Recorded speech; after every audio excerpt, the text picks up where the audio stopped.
During the fall season, I enjoy watching football every Sunday with my dad. I don't really care what teams are playing. I personally prefer the Packers. But as long as it's a good game with lots of touchdowns, hard hits, and my fantasy players are scoring lots of points for my team. But how do you think it would be if these NFL players are being fined for hard hits? Football players in the NFL should not be fined for the hard hits because it'll take away the excitement of the game. In this video, it'll show you what I mean by the hard hits that they're being fined for. The ball, that was a flying hit right there. A great defensive scheme by Jim Johnson because he brought pressure, but he still had Sheldon Brown out in the flat to come and put up a big hit. Reggie Bush was completely exposed.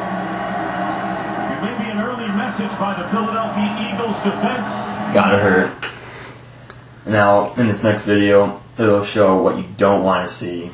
And in this video, it'll show missed tackles. The NFL's greatest missed tackles. A thrilling 90-minute compilation of the league's most legendary whips. Dallas's devastating David Baker. Tennessee's Titanic turf tumbler. Atlanta's leaped into lawn. They're all here. Don't get caught with your pants down. Don't miss the NFL's greatest missed tackles. It's pretty embarrassing for that guy. I feel bad for him.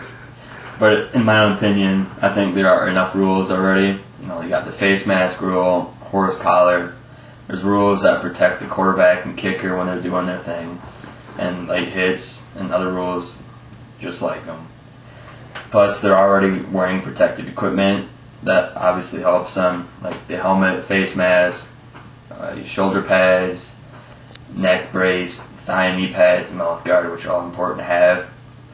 So if these NFL players are being fined, I think they'll be more hesitant to hit during each game because I think they'll be more worried about it and more worried about losing money. And many tackles go on each day, and so few injuries happen that are severe enough to cause this rule to happen.